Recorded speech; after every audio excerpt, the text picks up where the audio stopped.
as a little boy in the 1920s. He was born in 1919. And so he shared a lot of stories with me about the 20s and the 30s. And I'm just curious, with George being here, if any of these stories were of my dad's memories were still going on in the 40s when George was a little boy.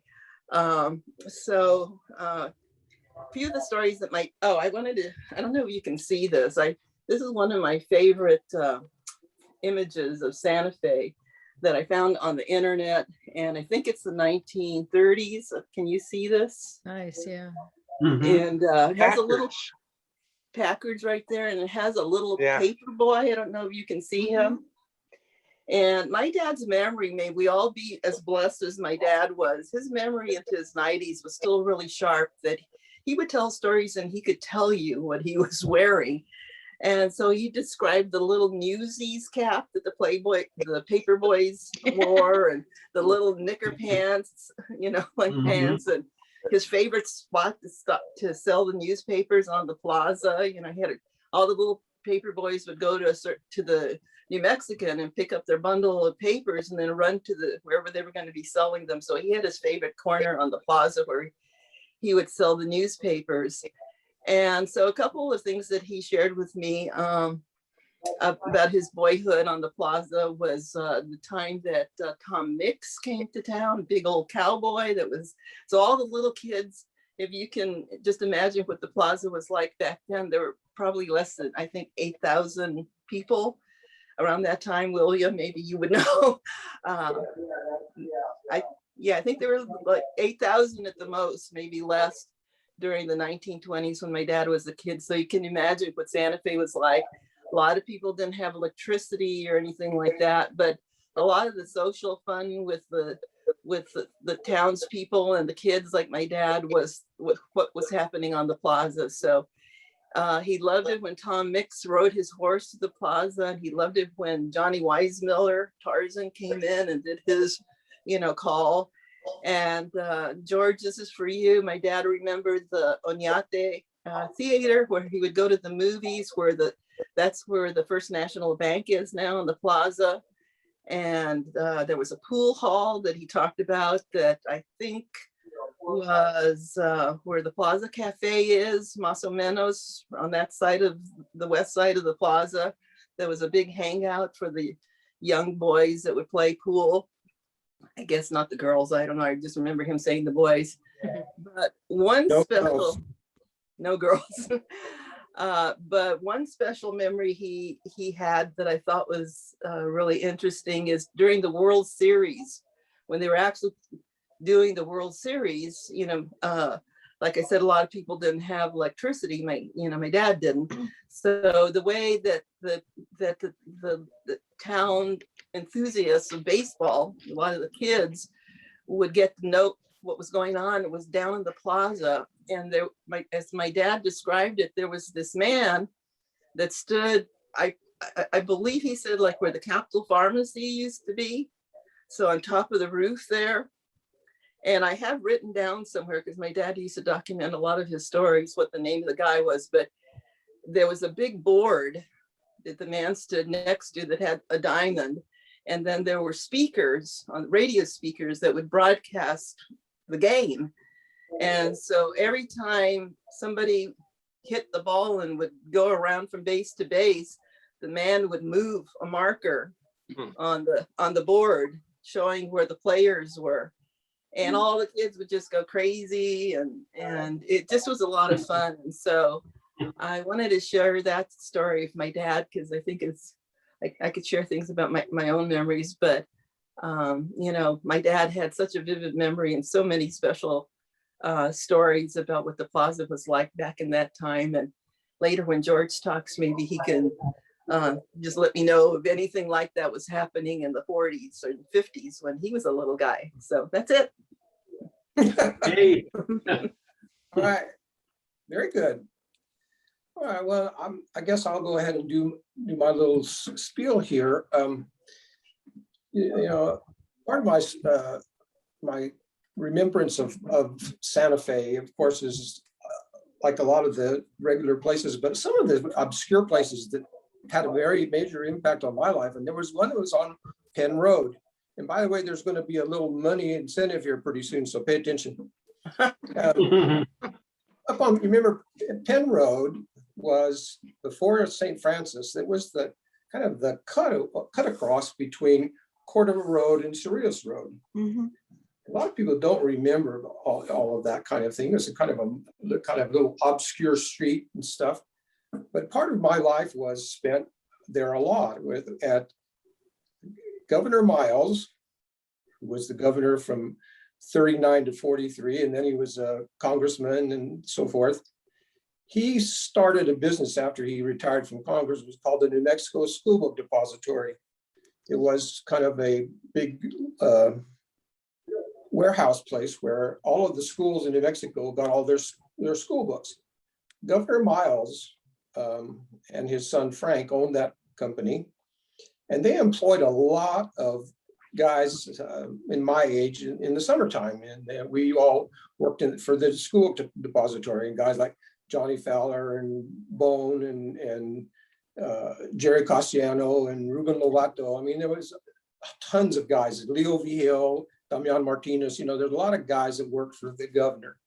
Well, that was where we spent so much time, doing that particular job, and we loved it. The governor was very good to us and that sort of stuff. We even did, the governor back then was kind of getting old and tottery, and one of my jobs was to chauffeur the governor from the office to his house where he lived. He had a casita at La Posada, and so one of my jobs was to drive his really fancy 1958 Chrysler to drop him off at his house and then go in the morning and pick him up. Anyway, that's a longer story. Further on down the road and on Penn Road, some of you may even remember that there used to be a Slade's Dairy.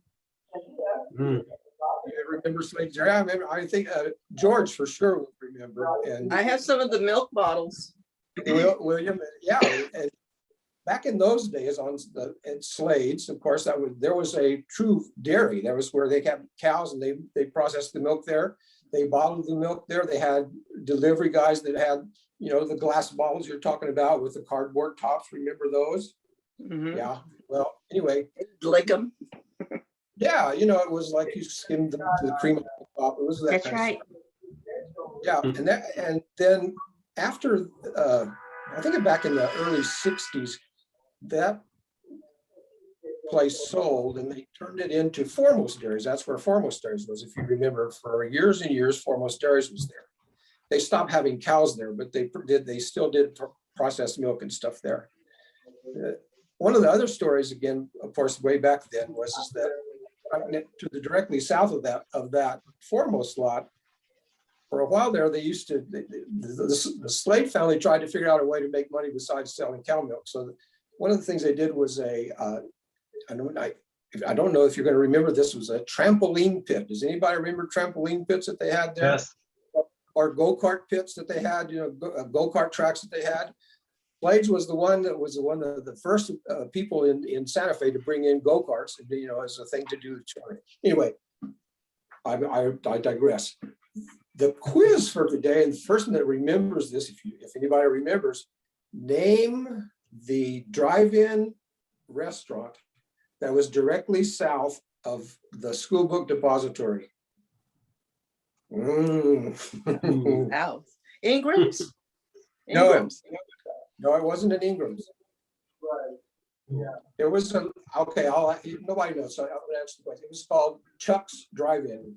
Does anybody remember Chuck's Drive-In? No, that's how old I am. George, you remember Chuck's? Anyway, that part of my life was to spend a lot of time on Penn Road, and I was kind of sad to see it go away when it finally went away. But anyway, those are some of my precious memories of good old Santa Fe. Anyway, all right. George, how about you sharing a story with us today?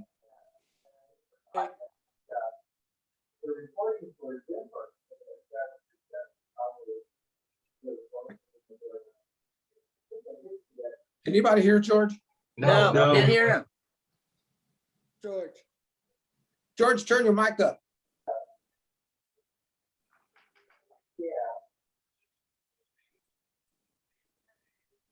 Can you turn your mic up, buddy?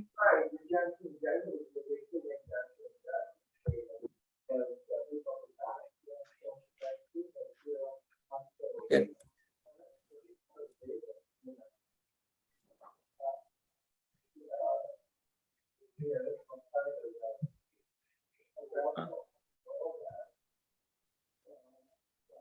Can't hear. We lost George. His mic was on, so it's not he's not on mute or anything. Yeah, low volume. I'm wondering if he can hear us. Well,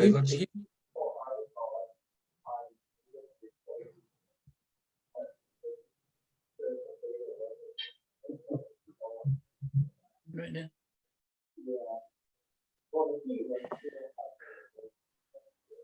George, can you hear us?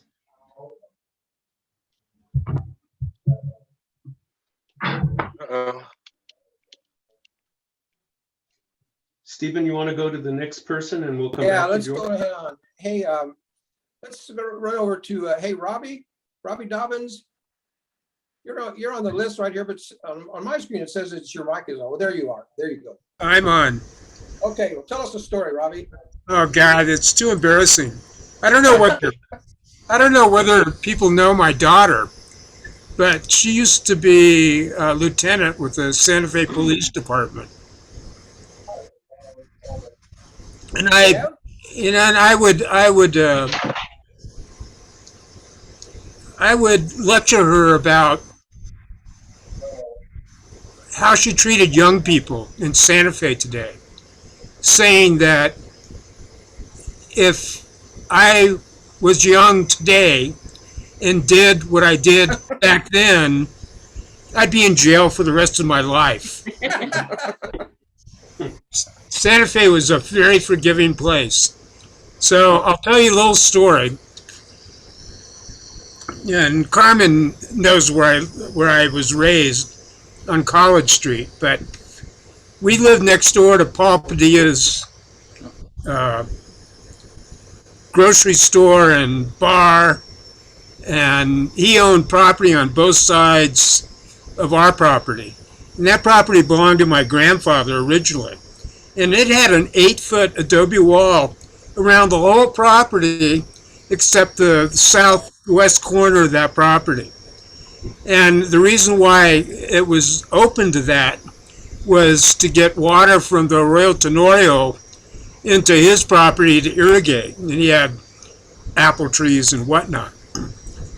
Well, back in the 40s or 50s, they finally brought sewage down College Street so people could hook into the sewer system. Well, Paul, I don't know whether people were familiar with Pablo. He was a tight ass. I mean, I swear to God, he had a pair of khaki pants and a t-shirt and only one pair for the rest of his life. I mean, that's how tight this guy was. But he wouldn't connect his rental units up to the sewer. And it pissed my grandfather off so badly that even today, there's a beautiful 8-foot wall around the 1/3 of the property, or around 2/3 of the property, and then a cinder block wall around the rest of it. And going back to Pablo was also a politico in Santa Fe, and he commanded a lot of power. And one of the rules that the Liquor Commission or the state legislature enacted was that you couldn't sell liquor on voting days. And one of the reasons why that came into effect was on voting days, I would get up and I'd go outside, look around the wall, and there was a line of people down College Street coming into Paul's lounge. And they were going out with their pint of Tokay and going over to Wood Gormley to vote. And that was one of the reasons why you can't buy liquor on voting day. So anyway, that's it. I have lots of stories. Oh, yeah. Thank Very you. good. But Santa Fe was a great time, and Carmen and I were best friends in high school and whatnot, and neighbors kind of. And also another little story that because it goes back to the Pink Garter. I don't know whether people realize, but my uncle's ranch was what is now El Dorado. It was a Simpson ranch. It was 27,000 acres. And I always wanted to interject on the Pink Garter because I can remember, because of my delinquent habits, I was shipped out to that ranch to work every summer. And when I went off to college, I swore I'd never get on a horse again, and I have not. But Hey, Robbie, one time we broke up a fight. We broke up a fight in the Pink Garter with some guys in the middle of the afternoon who were drunk, and I mean, throwing chairs at each other. And the way we broke it up is my uncle rode his horse, and my uncle's cowhand rode their horses in there and actually stomped on these two guys that were fighting. It was hilarious. Anyway, Cool. Yeah. Very cool. That's Thank you, good. Robbie. Thank you, Robbie. thank you. Let's see, who I have on my list now is Consuelo Gonzalez right there. Say something. Hello, everybody. Hi, It's Consuelo. great to see you. Tell us a all. story about what's. Yeah, you too. Consuelo Gonzalez. I was born in Albuquerque, but moved to Santa Fe in junior high age. My dad was in the National Guard. When I was thinking about my life in New Mexico and what story I would tell, geez, I'm as old as the rest of you. There's lots of stories. But this time of year, I always think of the acequias because they have a lot to do with my life, my upbringing. My great-grandfather, who lived in La Cienega at Rancho Golondrinas, was murdered over the use of the acequia. He was hit on the back of the head with a shovel and killed. 'Cause Wow. he was using the water on the wrong day. And anyway, there's lots of fights over the acequias. But as a child, this time of year, the acequias and cleaning out the acequias was a picnic. And it was so much, I have so many childhood memories of, we'd have gourd fights, we'd have competitions jumping over the ditches to make sure that nobody, my brothers were always challenging me because I was a tomboy. So, how the acequia by my grandfather's, who was living in the North Valley at that time, real close to Old Town. It was wide. It was like 6 foot wide, but I was Wow. quite a jumper. So my brother challenged me to jump it, and I'm always up for a challenge. But in those days, we're talking the late 50s, I was in a damn dress. I hated those dresses. And, I think it was actually, that day was an Easter day. And so I was all decked out and so on. But I'm going to do it anyway, right? Well, I take my run. I was a big jumper. I actually have a record in Santa Fe for long jump that still holds.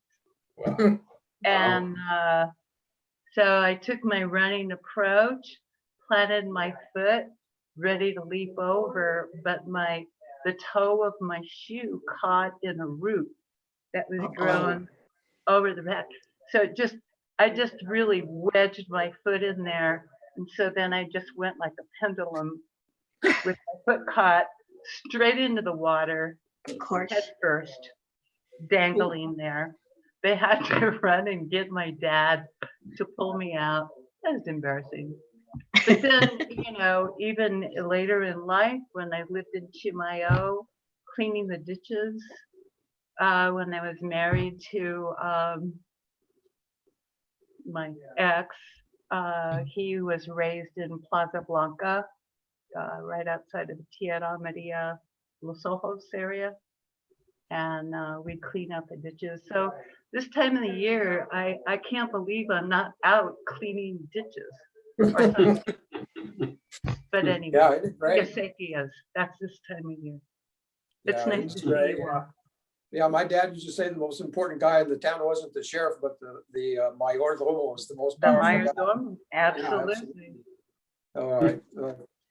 Thank you, Consuelo. In a lot of communities, they still are the most important guy in town. Yeah, absolutely. And they should be. Water is God. It is. I didn't, William, I didn't realize that there were mayordomos like still, because I remember them in Chimayo, but I was visiting Connie Hernandez one day at her little store on Old Santa Fe Trail. And she was telling me about the mayordomo just having been there recently. And you're the Acequia expert. So, but that was like something that surprised me, that there's still all these mayordomos all over Santa Fe. Oh, yeah. All over New Mexico. Every little community has a mayordomo.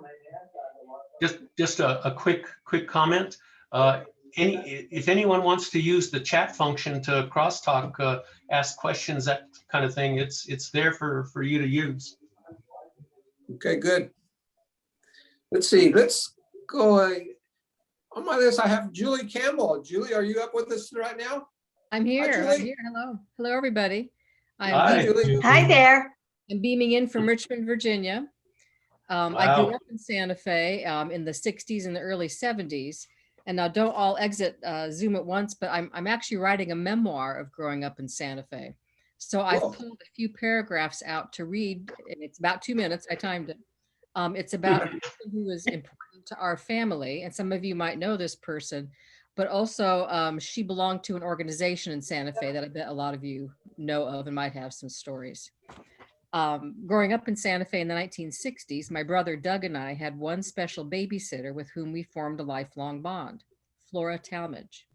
She was in her late 70s when she came into our lives, and she belonged to a group that might be considered, unusual in another town, but in Santa Fe, it was just part of the scene. The St. Jermaine Foundation, commonly known as I Am. Mrs. Talmage had moved to Santa Fe from LA in the 40s with her fellow I Am members. They wore certain colors on certain days of the week, and my mom remembers seeing an I Am man strolling around town in his purple suit. As Mom said, yeah, that was just Santa Fe. The women often worked as babysitters, and Mrs. Talmage took care of many families that we knew. She was tall with red hair and strong hands, always sporting a neat shirtwaist dress in the appropriate color of the day. I Am also forbid two colors, red and black. She made allowances for my dad's car, which was white with a red interior, after Dad, who drove her to and from our house, joked that combining the two shades produced pink. So that was okay with her. True. My mom felt self-conscious wearing black around Mrs. Talmage, but she never scolded and never proselytized.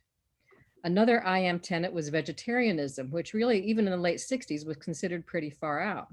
On the nights that Mrs. Talmage prepared dinner for my brother and me, Mom would leave a box of Kraft mac and cheese, which suited all of us just fine.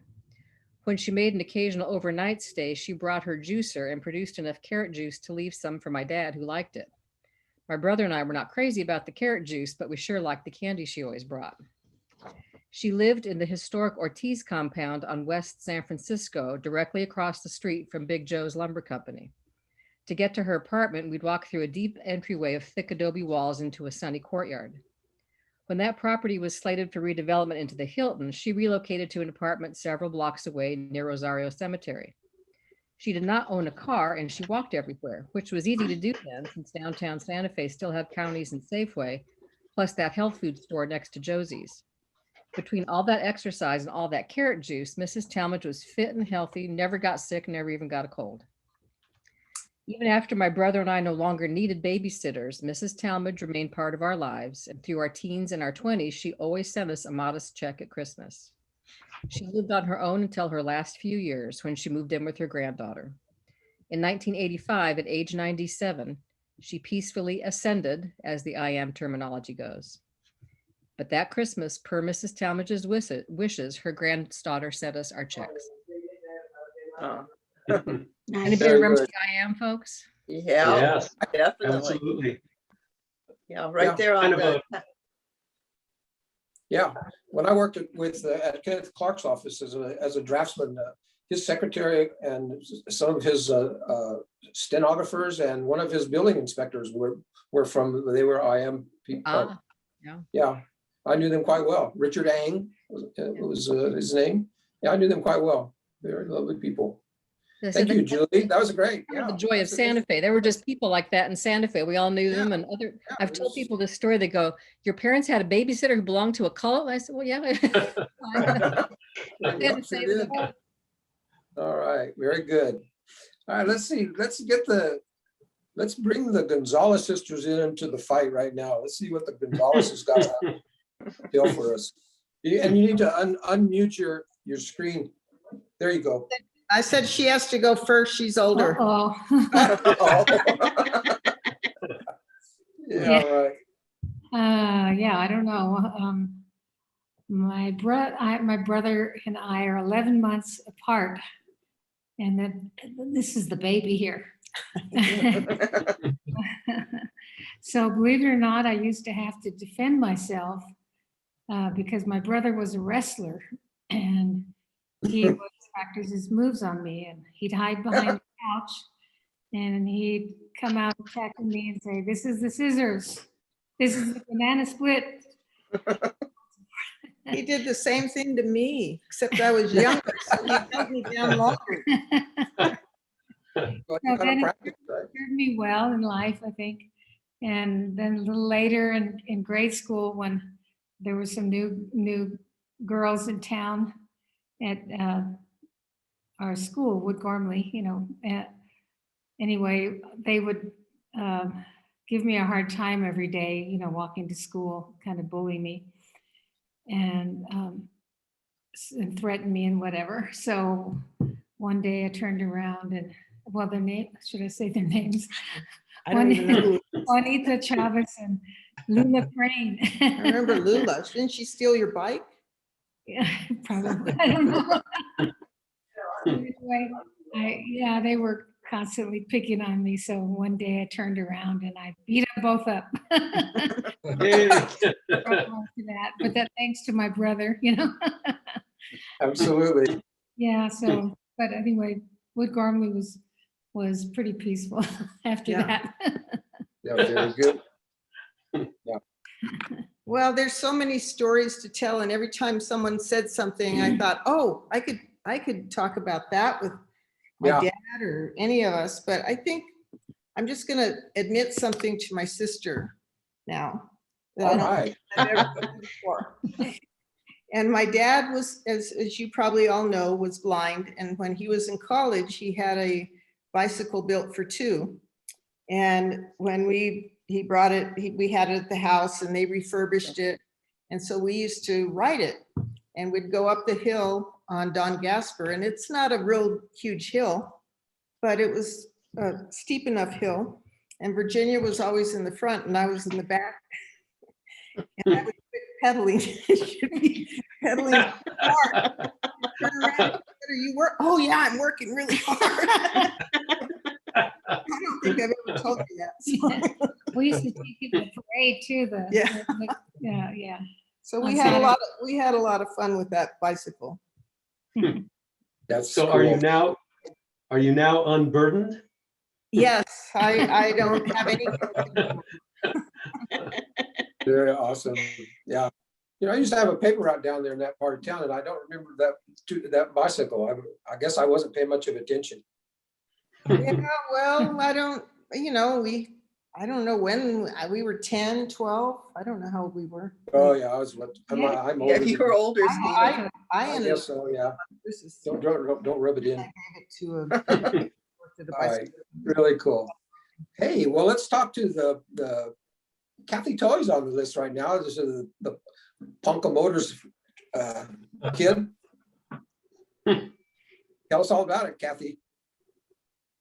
We can't hear you. Mute. Can't hear Kathy.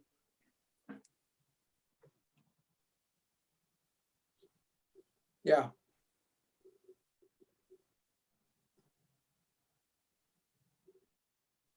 Mm-mm. Hold on, Can you guys. hear us, Hold on. Kathy? Let me see if I can. Kathy's not muted.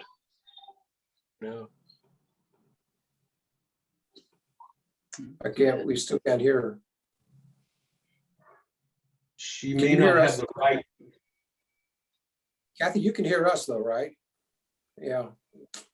She can, Kathy, if you can hear us down on where the button that says mute. Let's circle back. We'll come back to you, Kathy, in a little bit. Let's talk to Lauren Romero there. Oh, hello. This is my first time. Can you hear me? Welcome. Yes, yes, welcome. Thank Hey. you. Yeah. Lauren. So I grew up here in Santa Fe and went to school at Wood Gormley. Mrs. Gonzalez was my first grade teacher. She was also my mom's customer. My mom worked at Levon Beauty Shop, and every day she would have my brother, who was a little bit younger than I was. We were allowed to walk to the Greer Garson house, but we were not allowed to cross the street. And mom would come from Levon. She would cross the street there at the Capitol, pick us up, and she would take us back to the beauty shop so she could finish with her clients. She'd give us each a quarter. And my brother would run to Woolworths to buy a Woody Woodpecker comic book or a Mighty Mouse comic book. And I would usually go to Dutlitz to buy, well, not really to buy, more to look than anything else.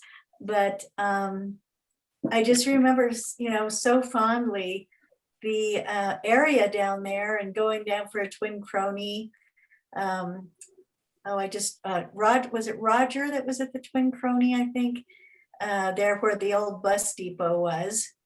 And, those were days that were just so idyllic, and you don't even realize it at the time. Mom didn't drive, so we would take the little blue bus downtown to get different places and what have you.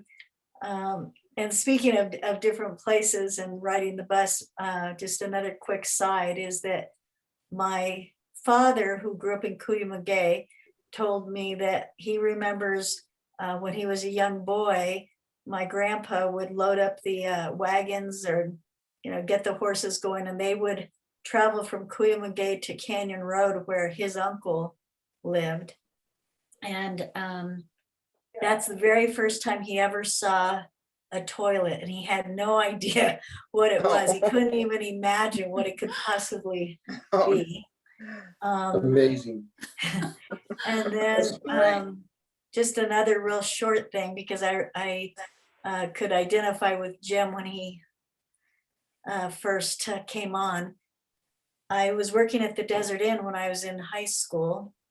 And I also went to Harrington. So that was before Harrington got torn down. But when I was in what's that? Yes. Gremlins. That's right.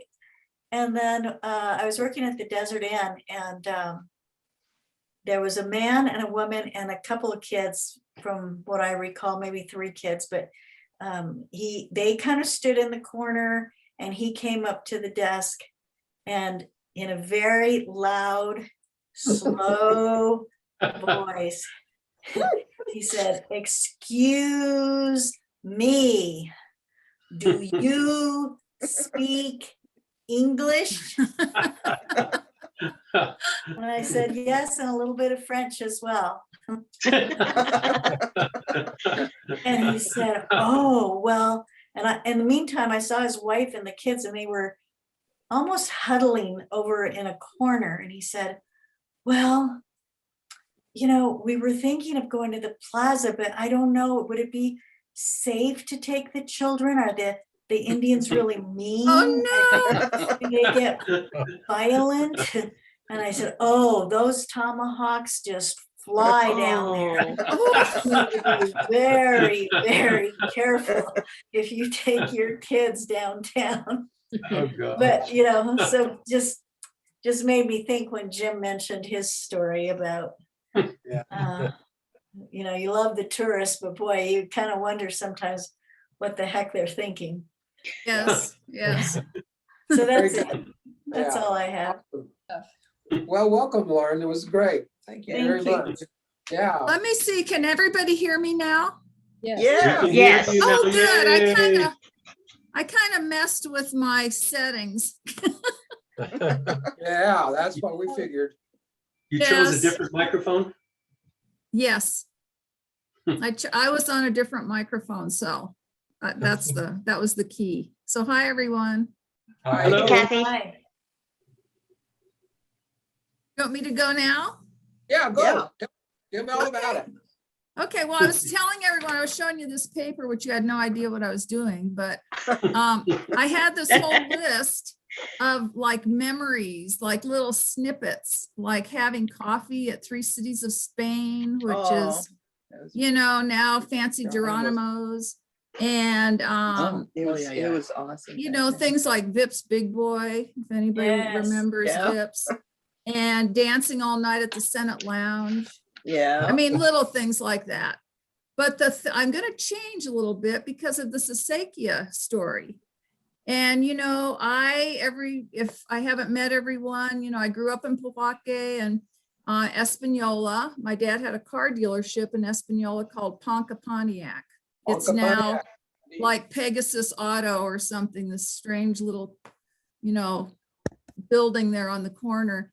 But I grew up here in the Pojoaque Valley, graduated from UNM, went to Colorado where I lived for many years, and then came home where I'm back in the Pojoaque Valley with all the acequias. But the story I have is growing up here as a little kid, and we had a big ditch right down the road from where I live now. I'm so lucky. I live about a mile from my old childhood home. I live in, Camino Cerrado, which is right at the Nambe exit.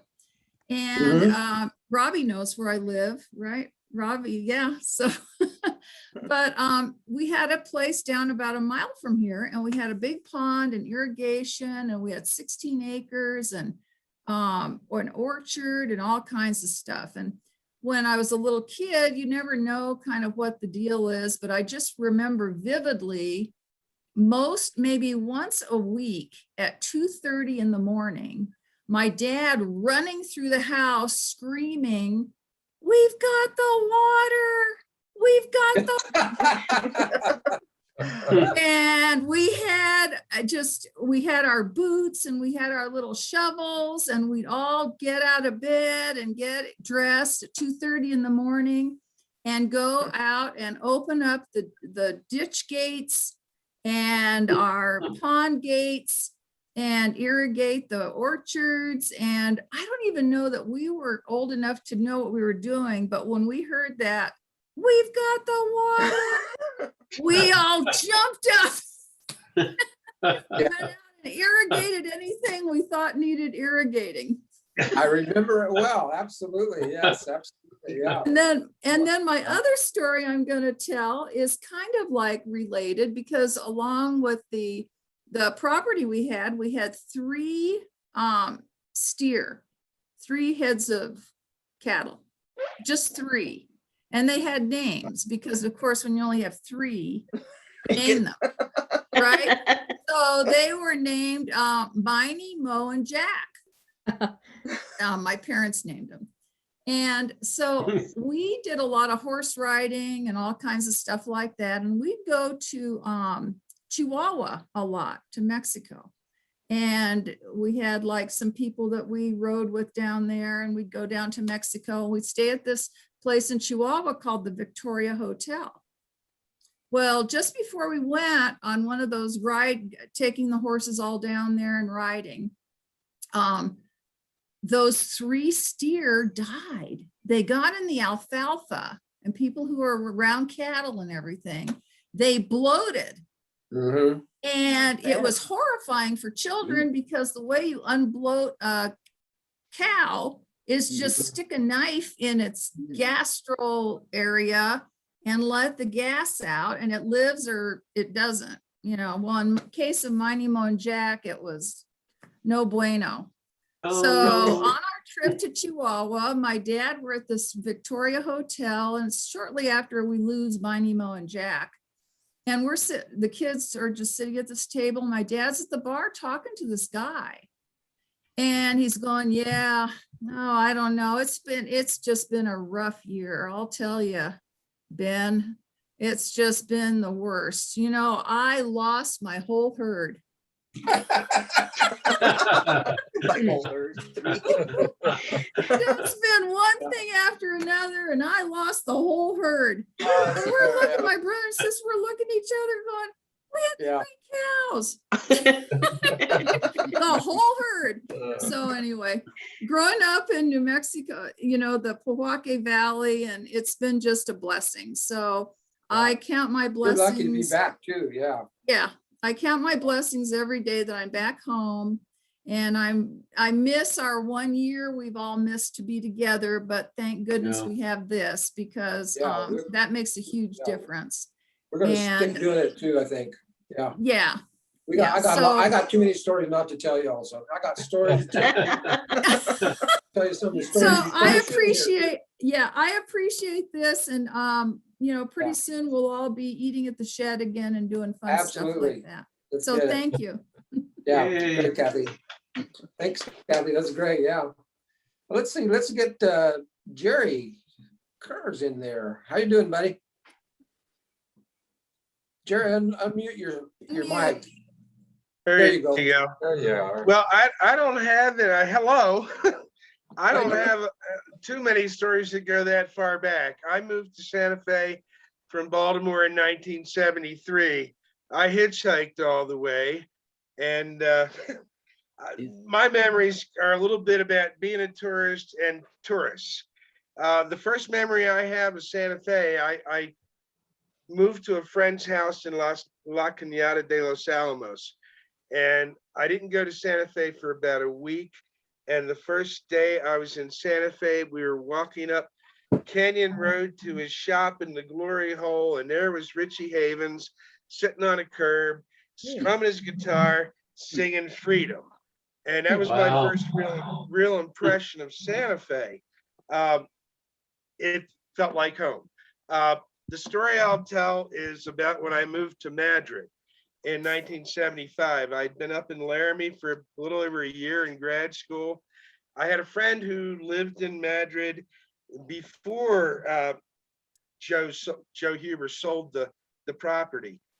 So she got first dibs, and she had a decent house just off of the main road. So I was happy. I drove down from Laramie and moved right into her house. Pardon me?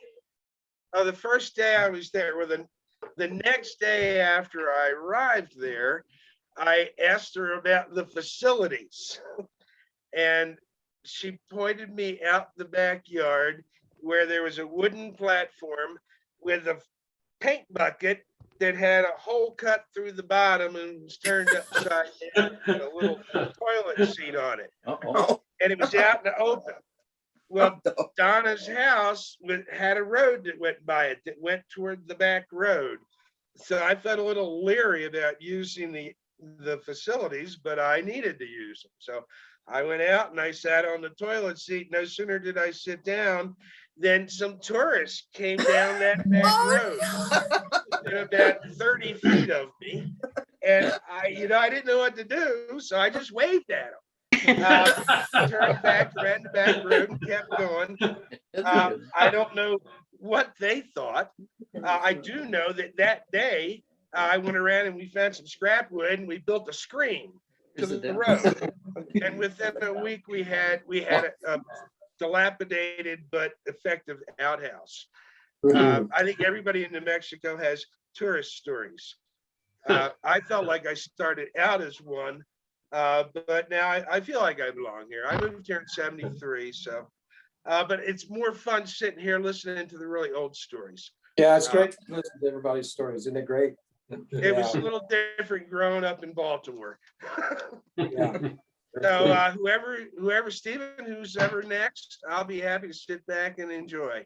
Absolutely. Thanks, Jerry. Yes, thanks, Jerry. Yeah, thanks, Jerry. Good. That's quite, yeah.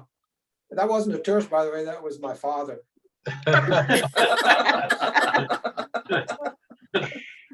Just kidding. Okay, hey, William Mead, el mayordomo de Ofrian. Hi, everyone.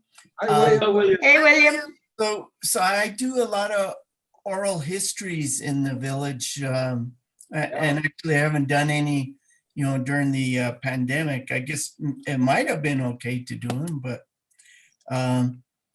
we first applied for a grant to do them in 2010, and we had 13 people over 90 that we wanted to interview, and one was Herman Montoya of the feed store. He was 103, and like another one was Amarante Romero.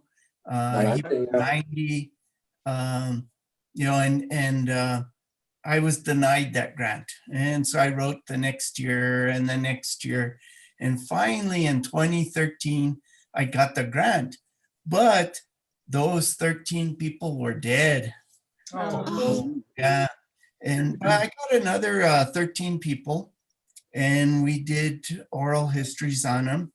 And in a way, it might have been better because, some of the older ones, we would have had to record in Spanish, and then we would have had to translate, and then I was just kind of using a home camera.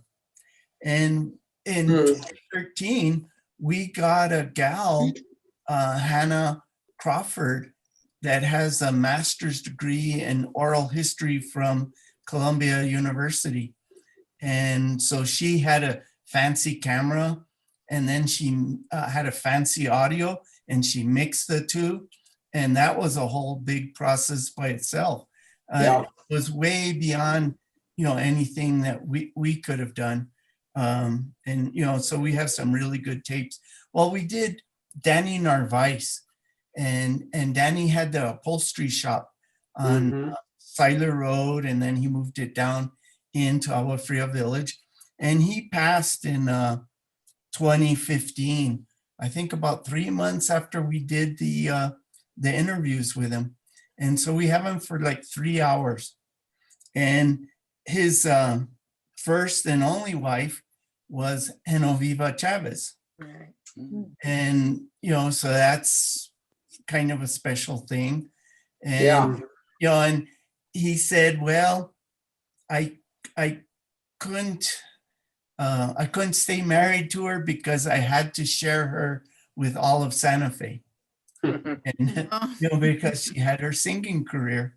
And, so, but he talked a lot about, the older times, even though he was only, when we interviewed him, I think he was only about 79. But he knew a lot about the village. And do we have a screen, I can't even say, a screen share capability? Yes, James? Oh, okay, I do see. Should be on the bottom of your screen there. Yeah. Yeah, that there's a green button down there, share screen. If you hit that, it'll give you the option of what screen you want to share. I don't know what you're looking at, but yeah, I was just going to show an old picture. That should come up as an option if it's a picture. Yeah.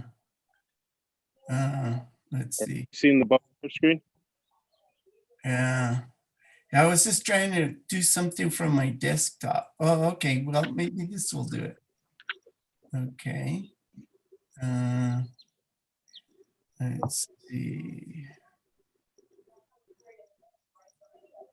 Oh, We see your emails, so, Yeah. or your, not We your see email. we see but- everything. everything. Uh-oh. Let's see if I can get this guy up. Celso, Yeah. Oh, I love that. I love that photograph. yeah. I can't see it, but I know the photograph you're bringing up. Or I'm trying. Oh, Yeah.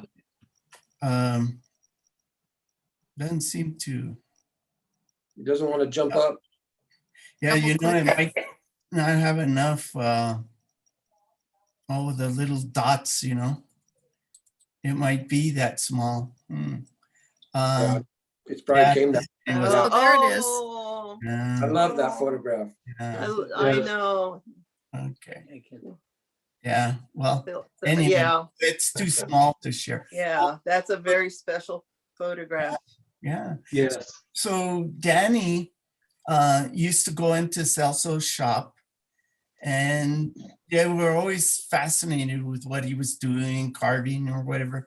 And you know, he in the 30s, he was a featured artist in both the Chicago Museum of Modern Art and the New York Museum of Modern Art, because he had a lot of patrons around Santa Fe that, you know, would take his pieces and take him out back east.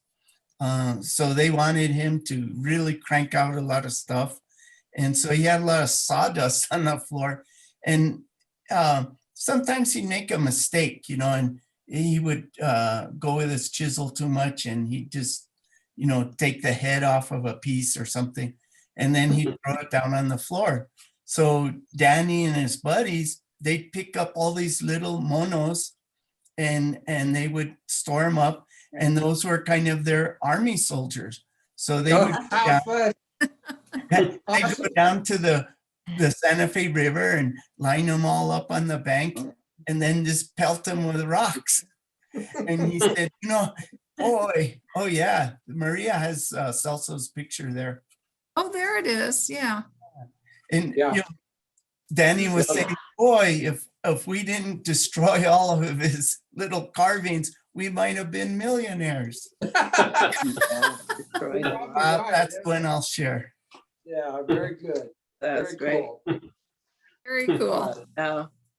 I just, you know, William, when people tell me, oh my God, Santa Fe has changed so much, it's not the way it used to be. And certainly it's not, as we remember the plaza, but I just loved your little village of Agua Fria, because you guys work so hard to just keep the traditions and the gente together, and you honor all of that. And to me, if I feel like I'm homesick for the old Santa Fe, I'll take a drive over to your village. Oh, we've got some wonderful things now. San Isidro Church put up George Rivera from the Club Alegria. He put up 2 huge signs of San Isidro, and they're really wonderful. And yeah, on the west side, we're having a stone torreon built, and so that's going to be up. You know, all kinds of wonderful things. Very cool. Thank you for everything you do. Thanks, William. Yeah, thank you very much. Hey, Ron, you're next on the list. I'm on the list. Well, Yeah. I want you to visualize something first. I think most of you know who my mother was. Mhm. I want you to picture her in your mind, you know, her demeanor, the way she carried herself. You also know my sister Judy, who I'm glad isn't here this afternoon, because I've got a story to share with you. This will take you back to Santa Fe in the early 1950s. And of course, you may also have known my Aunt Virginia, but I was raised in a house full of women. So I was the only male in that house. Well, in 1951, also think back to the Santa Fe or Garcia Street and Canyon Road area, multi-generations of people, unpaved roads, everybody knew everybody. And everybody knew me. Now, you also know the term travieso. Yeah. Yeah. Malacacho travieso. Yeah. Well, Malacacho. see, hard as it might be to believe, I was a bit of a travieso back in the early 1950s. And there was a time during the summer one day when I suppose I must have been acting up a little, but it was Sunday morning and it was time to go to church in the middle of summer. And my mother took my sister and they went to the cathedral. Well, I was dropped off at the corner of Garcia and Canyon Road with our cousins, Cornelia and Nazario Gonzalez. And I used to spend a lot of time at their place because I got treated like a grown-up. Nellie would make me a fresh tortilla and give me a cup of coffee, which was like 2 drops of coffee and a cup of canned milk. Anyway, this particular Sunday, after I'd been dropped off, I decided I want to go to Mass. So I got my dog, Tina, and I was not exactly dressed for church. I was probably wearing my Gene Autry pistol, and I had my scuffy cowboy boots and my faded jeans and probably wearing a cowboy hat. But Tina and I took off down Canyon Road and walked to the cathedral. Well, it was the middle of summer, so the big wide doors were open. The church was full. And as was customary, my mother and my sister were sitting in the 3rd pew from the front. Well, the church was very quiet because it was just about ready for Father Jerome to climb up into the pulpit and give his sermon, when all of a sudden you could hear clickety-click, clickety-click, clack, clack, clack. And I heard later that both my mother and my sister just kind of held on to each other tight because they knew what was coming. The next thing you heard in the church was me turning at the 3rd pew from the front saying, "Hi, Mama." By then, 2 ushers showed up and quietly escorted all of us out of the church. And the last thing we heard was Father Jerome saying, "God bless you all." Yeah, very good. That's my story. I'm sticking with it. Here's a picture of your mom. Hey. Yeah, She was Fiesta Queen in 1938. yeah. Wow. Cool. Yeah. Amazing. All right. Hey, Patty Katnack, let's see what you tell us a story about what you got cooking over there. Well, it's not so much a story, it's a remembrance. When I was 5, I was a student of Lili Baca. Oh, yeah. And we at that time, we lived on the corner of Franklin and Hickox. So it was kind of a straight shot over to her studio. Well, my mother showed me where it was, and then twice a week, I would walk down there by myself. 5 years old, walking, what, half a mile maybe?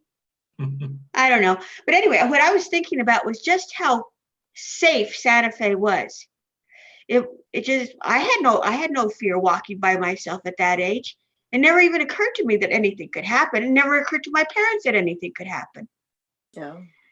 So anyway, same thing. 1st and 2nd grade, I went to St. Anne's School and walked by myself. There weren't a lot of friends around at the time, so I'd walk by myself, walk home. Every Friday, Mom would give me a quarter. I think it was a quarter, and I'd stop at the pharmacy there and get some candy on. I think it's Catherine in Hickox.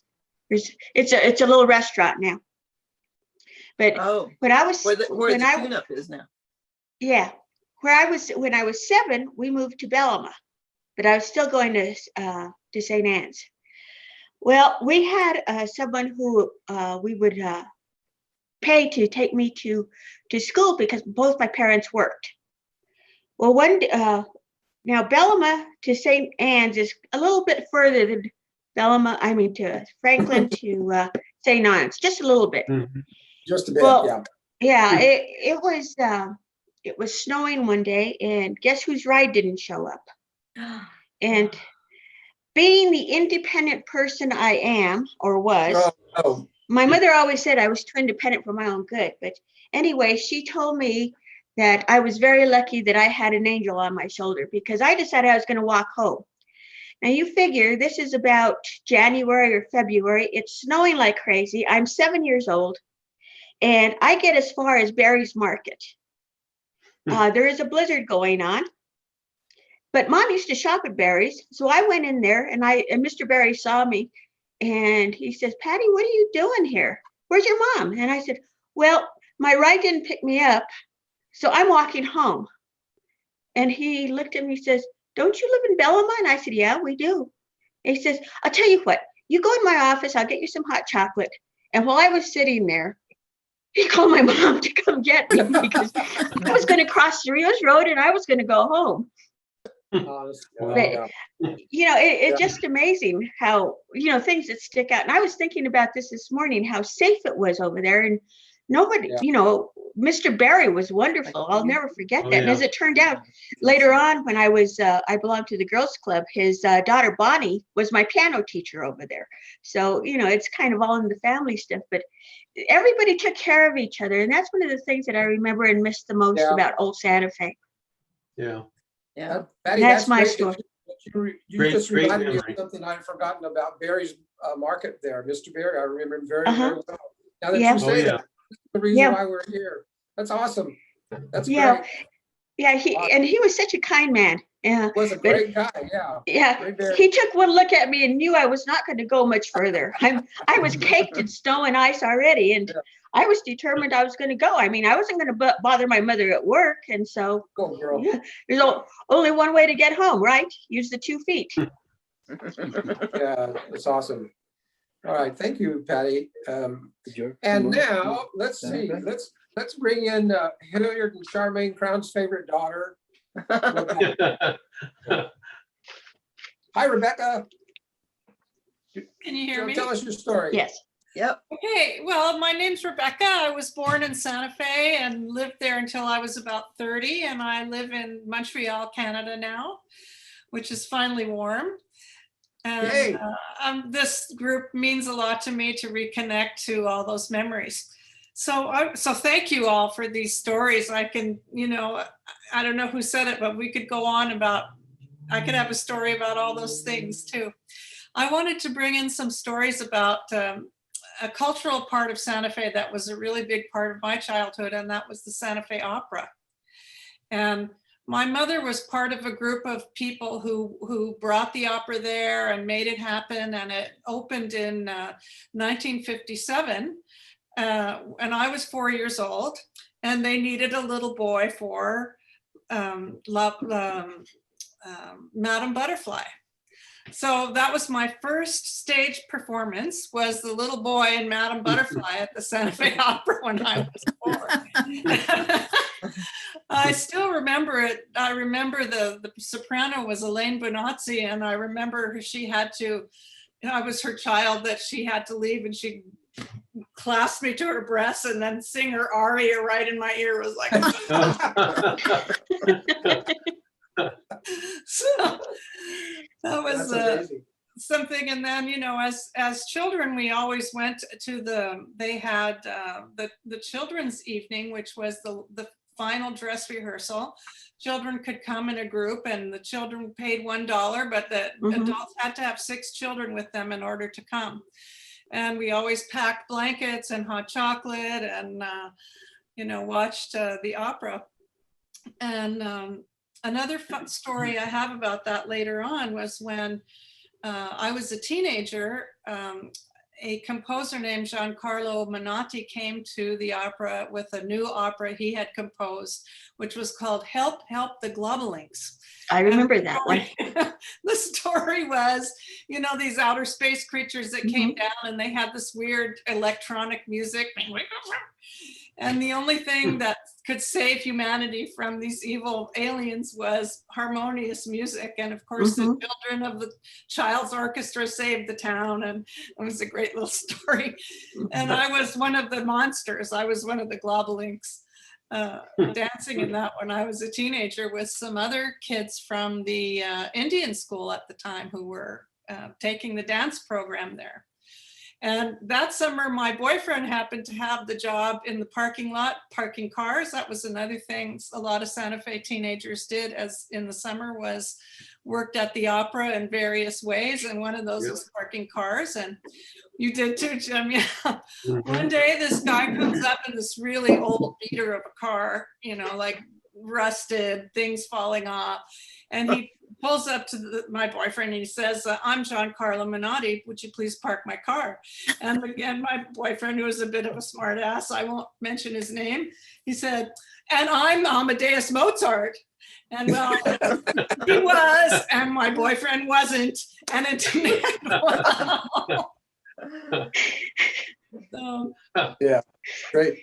Those are my, and the one memory, another memory I have of the opera that's unforgettable for me is, you know, in those days, it was all open to the air. And if it decided to have a thunderstorm, which it usually did, you know, they'd stop the opera for 10 minutes and we'd all huddle under whatever. And then it stops raining and we'd all go back and carry on.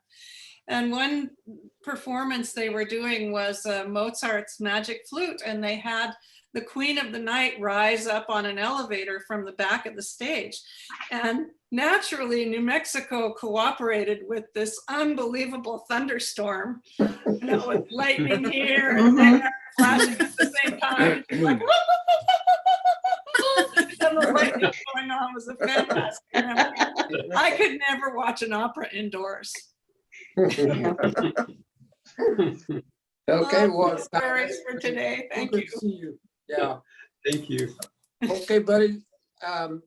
That's everybody. And Well, thank you, everybody. So thank you. Oh, Thank you so much. there's Dale. Dale. Hey, Dale. Good to see you, buddy. And can we get George back? Yeah, let's try to get George back too. And what Yeah, I happened wanna to hear Holly? George.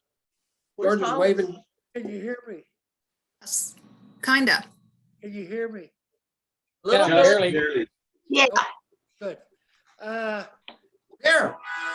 I'm George, and I lived in Santa Fe. I was born and raised in Santa Fe in the early 1930s to 1940s.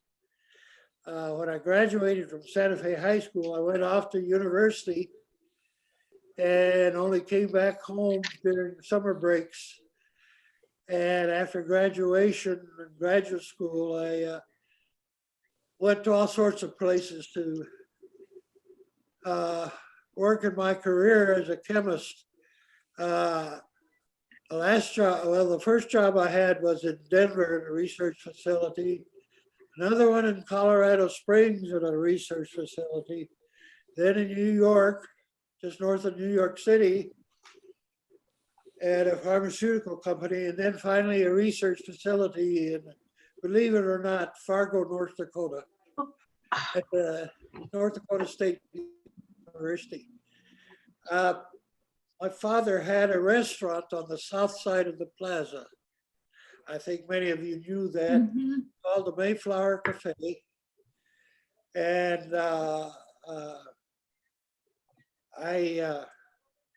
I worked there from the time I was about 11 years old, every summer, even through college. So I knew the restaurant pretty well. I also, my family lived in 4 different places in Santa Fe at that time. When my mother and father first moved to Santa Fe from Denver, they lived in the Stab House for a year. And I don't ever remember, they're telling a story of ghosts, but they still must exist. Then they moved into apartments on the corner of West San Francisco and Guadalupe Street, where I think the Hilton Hotel is now. Oh, yeah. And my mother said it used to be old houses of ill repute there. My mother recalls of when they converted them to apartments that she used to get knocks at the door. Anyway, they moved from there to, I was born when they were in a stamp house.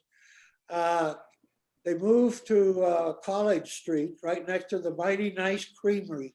I don't know if many people remember the Mighty Nice Creamery, but we were right next door to it. And my uncle and his family were right next to us. And they were right where the roundhouse is now. Yeah. Yeah. And I recall the Manderfield Mansion, old apple orchards. We used to play in it.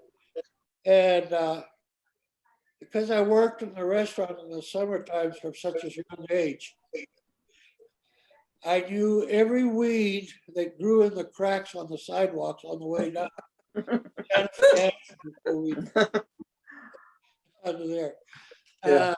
That's funny. There was a Memories. pool room called the Recreation Hall, on the south side of the plaza. I don't know whether it was where Moores or Spitz moved into. And they moved to Galisteo Street, right across from Roy Ball's. Oh, yeah. And Ron, I could walk anywhere in Santa Fe for some reason or another. You know, I wasn't afraid of the Garcia Street gang or the streets. I used to walk to the boys club on Also Street too, you know. And there's all sorts of memories. You know, the newspaper boys on the plaza, and the newspaper boys on the plaza, and the shoeshine boys. They all had their little homemade shoeshine boxes, and for a nickel you could get a shoeshine. I remember, yeah. Yeah. And then for a while I delivered newspapers, and we pick them up from the Santa Fe, New Mexican, and my route was up on Don Gasper Street. But on the way up, there was a man and a little old man that used to sell tamales. He had a little cart, and he sat on the bridge on Don Gasper on the Santa Fe River. You could buy a tamale for 5 cents. They were the best tamales ever. And I think somebody put him out of business by spreading the rumor that he was using cat meat. Oh,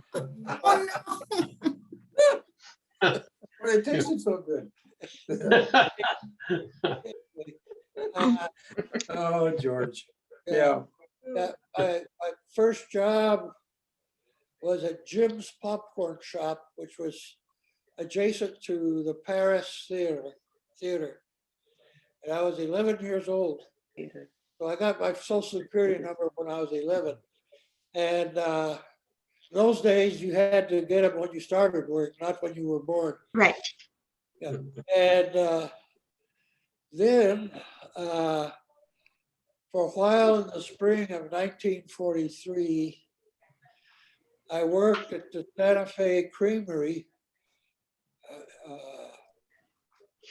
soda bar, which is right at the terminus of Don Diego and Cerrillos Road, making popsicles. And, that was a lot of fun for 50 cents an hour. Yeah. Anyway, Pretty good. at the restaurant, I got to learn a lot of the businessmen that were in downtown Santa Fe at that time. And Santa Fe in those years, the plaza and its environs were the downtown. All business was transacted down in that area. Yeah. So, you know, I can recall all of the stores that were down there, even when Sears, which was a brand new company, built their store on Lincoln Avenue across from Matt Wright's food store. Matt Wright's, yeah. Anybody remember Matt Wright's? Oh, yeah, absolutely, yeah. I went to school with one of them. Anyway, oh, there's all sorts of things to tell. If I could just sit for several hours and have people ask me questions. Well, we're gonna do that. Hey, George, we're gonna do this again. You're gonna come tell us about it again too, the next time we do this, all right? Yes. What was that Awesome. again? God, George, good to see you. Good Way to to go, see George. George. All right, George. Very well done, buddy. Thank you, George. Okay. Where's Dale's Holly? still That's all I here. got. That's all I have right now. Where's Is Holly? Dale What still? happened to There's Holly? There's Dale. Dale. I'm still here. Hey, Dale. Oh, there's Dale. Hey, Well, Dale. I've been enjoying this and am I audio on? Yes. So I love having George here because George's age and his experience in Santa Fe overlaps mine. And so when we start talking, it's really nice to have all of you, all our stories interlace and they overlap with different characters and people. I feel like I'm privileged to have grown up here. I did go to school at New Mexico Military and then off to Tulane to get my architecture degree, but I looked at the whole wide world and I thought, yeah, let's go back to Santa Fe because that's where I felt at home. And I don't regret coming back to Santa Fe at all because my childhood experiences have overlapped with my professional experiences and being involved on an everyday basis with the history of Santa Fe. I'm going to go a little bit backwards here because just yesterday I had lunch with Cecilia Rios, and I'm the one that got her on the Historic Design Review Board about, I think it was 30 years ago now. I told her, I said, you need to get off. It's time. But through I mean, it's good for me because I'd never have a problem going to the board. But and because of Zoom and because we have this technology, she's can chair a meeting from San Francisco or Austin where her kids are, and I can attend my archaeological review committee meetings from Mexico, and that's been my latest thing. Is I volunteered as a favor to be on the archaeological review committee, and it's been great because I know everything there is about everything above ground, and now I'm learning where all the bodies are buried below. You'd be surprised, you know, all that is not public.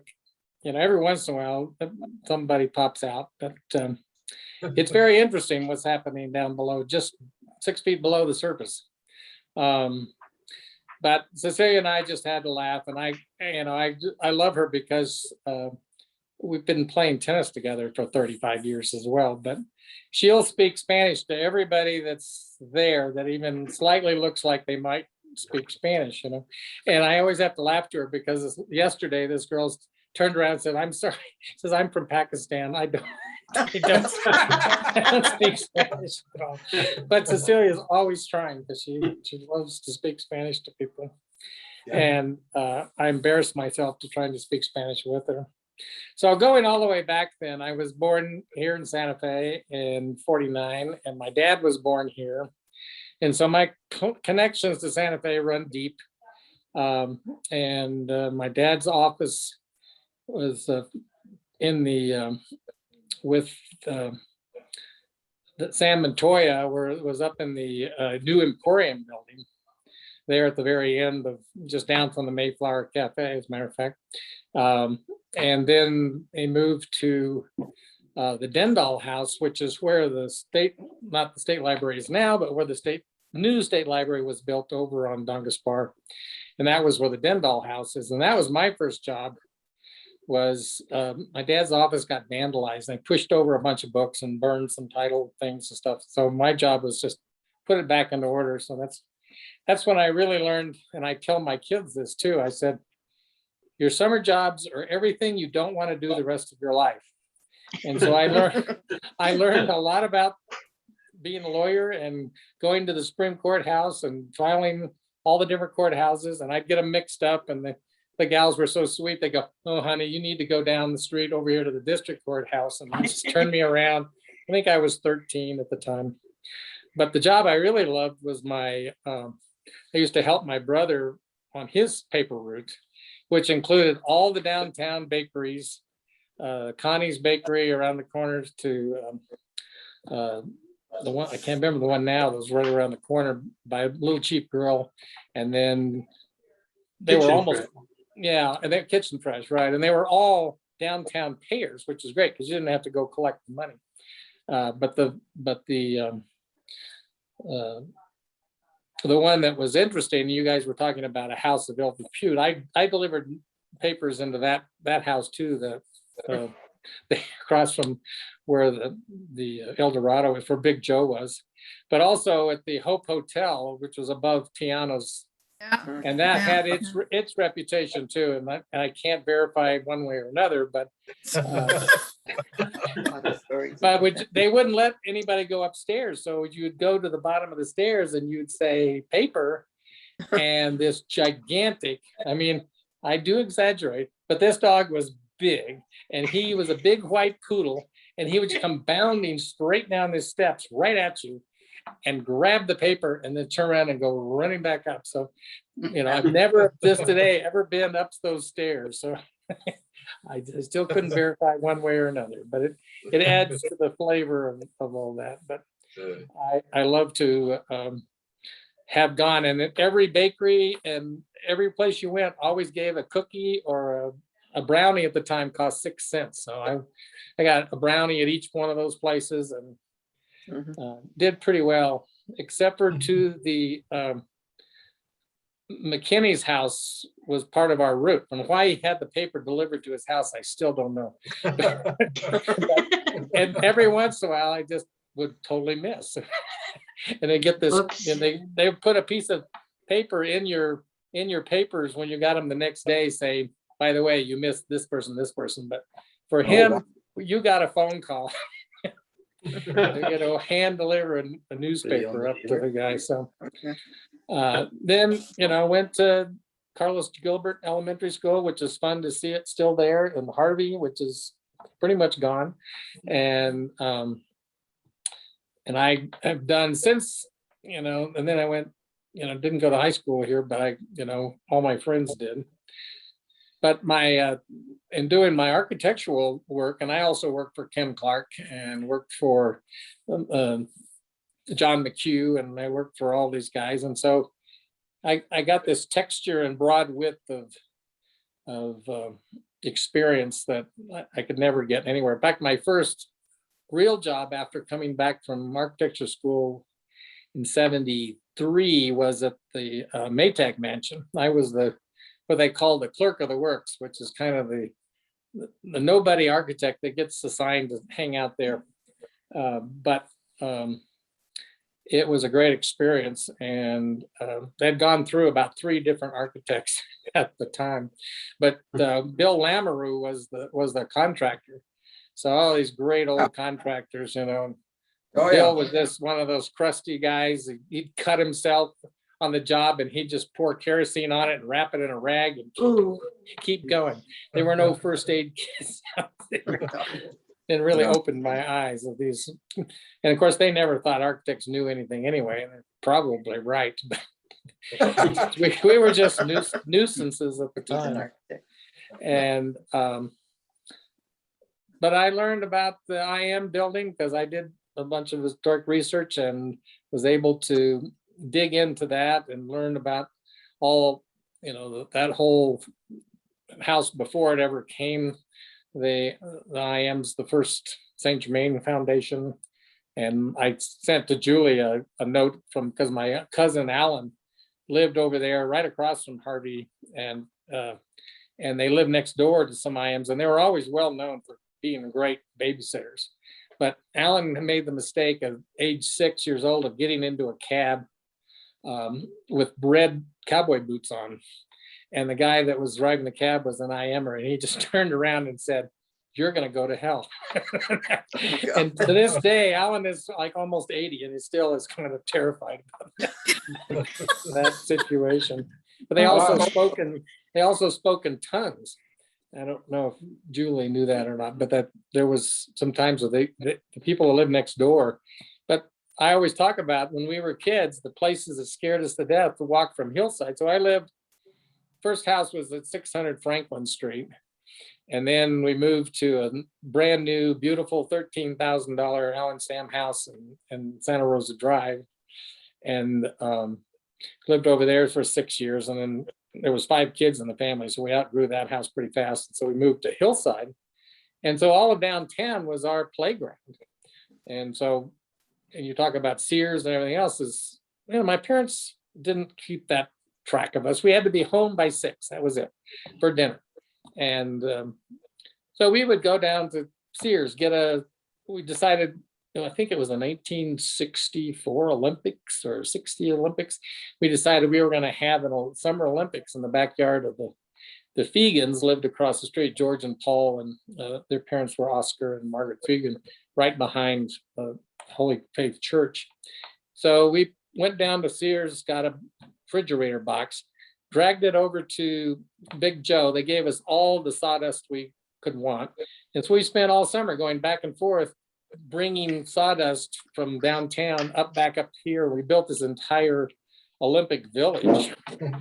And then like one day we kind of had a little, Oscar Fegan had these bamboo poles that were inside of carpet. Carpet was rolled around these bamboo poles. So that was the pole vault. We maybe spent one day actually doing the Olympic thing, but it was the building of it and entertaining ourselves and being allowed to just wander all over downtown Santa Fe was the best part of it. Very good.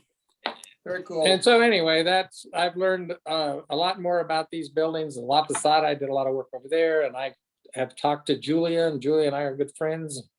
And I had to talk to her about taking her fireplace out of her room upstairs and putting it down in the garden room. And that was when Mike Cerletti had it. So I've always enjoyed my second bite of the apple, as they might say, of being involved in these buildings that have such great history. And then when I was chairman of the Historic Santa Fe Foundation, what we really realized is that the rumors are usually much bigger than the truth, but usually the truth is much more interesting than the rumors. So yeah, absolutely. Yeah, very good. Cool. All right. Thank you, Goodale. Thank you. Appreciate you all. Thank you. Anybody else? I'm missing anybody here? Raquel, is it? Question. Is Raquel there? I'd like to ask Raquel? a question. George is asking. I think Raquel just joined to listen in. Oh, okay. Oh, okay. What happened to Holly Hester? I don't know. She went away. Not here Yeah. right now. We got boring. Us did not. Well, you know, we have to do this again because there's so many stories that I got to tell. I mean, there's so many stories that you have to tell, and I am saying we just scratched the surface on this one. I think it's a great idea. I'm looking forward to it again, and I hope that we can do this sometime soon. So, Well, somebody talked about doing oral histories, and I've done oral histories. And when we were Historic Santa Fe Foundation, we kept saying is we've got to do these oral histories. And the same thing that somebody else was saying is by the time you got around to doing it with a qualified person, the people had passed away. And I said, well, that's the problem. Yeah. forget doing it, you know, the way a university professor would do it. Let's just do it. Let's get it recorded. Yeah. We'll worry about the rest later. Bye, Gonzalez. Bye. Bye. So yeah, these are the oral histories we're making right now. Yeah. Yeah. So Shout out to James. All right, guys. We'll put together another event and we'll keep you guys posted and we'll Absolutely. keep it going. Yeah, absolutely. This is Thanks great. a lot, Becca, good to Jim. see you. Appreciate it. Adios from Ecuador. Thank Thank you. you. Thank you. See everybody. See you. Thanks. Happy. A lot. Thanks for doing this. Bye. Thanks to James.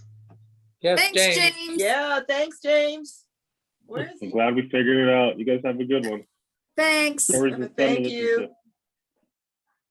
Bye all. Bye. So long.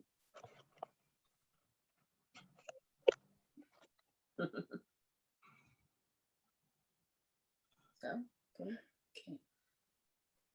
What do we do to